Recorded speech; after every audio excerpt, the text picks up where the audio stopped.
Hello everyone. Today, Joseph, Sarah, and I will be talking about the language of Olelo, Hawaii. As you can see, we are going to talk about the origins of the language, how it's endangered, the revitalization efforts taking place, and we will end it by explaining some sentence trees. Now, Sarah will start talking about how the Hawaiian language originated. Thank you, Laura. To introduce Olelo Hawaii, we are going to look at its linguistic family tree. In short, the language belongs to the Eastern Polynesian branch of the Austronesian language family. However, a closer look shows its lineage, much like language in general, is more complex than that. When we look at the diagram to the right, we see that Olelo has been influenced by many of the surrounding islands and countries. Olelo Hawaii is spoken in the Hawaiian and Niihau Islands and has an estimated number of 24,000 speakers as of 2008. The major socio-historic factor that led to the language's endangerment started when the Hawaiian monarchy was overthrown by the United States in 1893. Following in 1896, the outlawing of Olelo being taught as the language of education was a critical hit to the youth learning their native language and instead were taught English.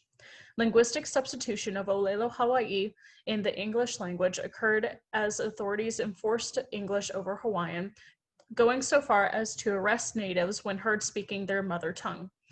This systematic oppression led to a steep decline in the numbers of Hawaiian speakers, and parents and grandparents subsequently did not pass on Olelo to later generations. Presently, it is incredibly common for people coming from other US states to move to Hawaii but don't bother to learn Olelo. Instead, just expect Hawaiians to communicate in English. The frustration of the natives losing this critical piece of culture has led to revitalization efforts, which Laura will talk about now. For Hawaiian, it is very important to take action to try preserve and expand the language.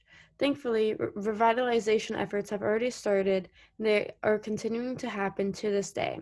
The revitalization efforts have started in Hawaii around the 1970s, but it was kind of a fail because no one really understood why people were doing it or the importance of it. The second wave happened in the 1990s, and that was more successful. People started to realize that Hawaiian was becoming even more endangered, so they started to care more about finding ways to keep the language and culture alive.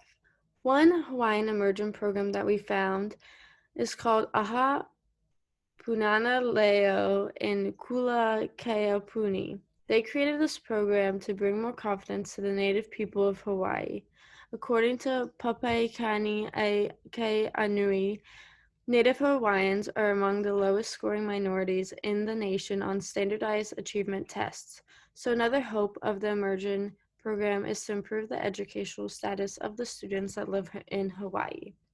According to a paper by Claire Keiko Martin Townsend, true revitalization of the Hawaiian language involves promoting its use in the broader community.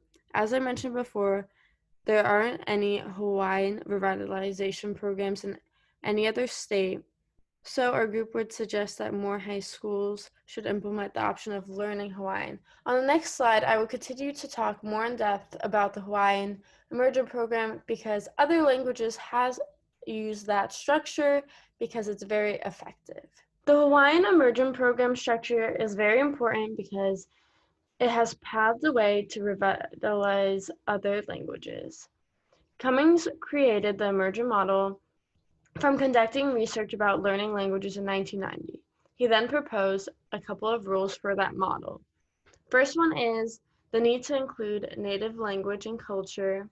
The second one is culturally relevant and meaningful curriculum strategies. Third one is involvement from the community. And the fourth one is assessment based on students' assets rather than needs. The Hawaiian immersion program structure paved a way for other languages as well. Another language that used that model was Hebrew. However, Hebrew was different because it faced two challenges. There weren't linguistic native speakers, so when the problem started, the teachers had trouble teaching the students because they had trouble with the language as well. Another struggle was that there were new Jewish immigrants that found a nation where different languages were spoken, so it was hard to just concentrate and immerse themselves on just the Hebrew language. Overall, the Hawaiian Immersion Program is very important because it brings revitalization to the Hawaiian language and also other languages around the world as well. In our first tree, you will see the sentence Lawe ke kumi I na hamana I waho, which translates to the teacher took the students outside. I na hamana is a constituent. Kekumu is the spec IP.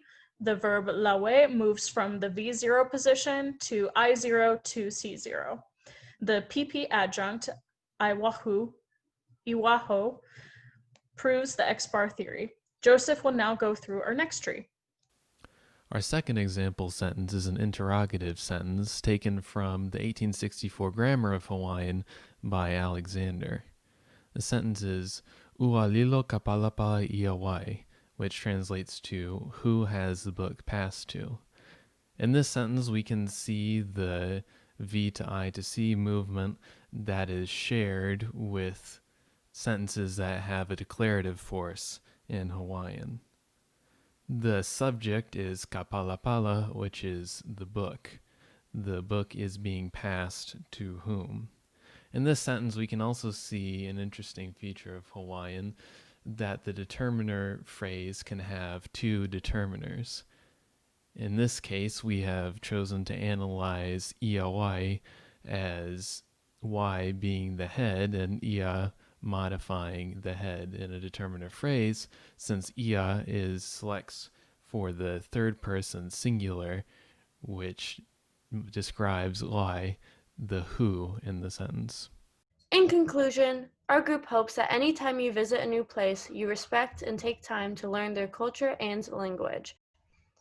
As we've mentioned before, you can see the effects of people going to Hawaii and just speaking English is detrimental and drowns out the natives who are still trying to preserve their language of Olelo Hawaii. So be cautious wherever you travel and just keep in mind it goes a long way to take a little bit out of your day to learn something new.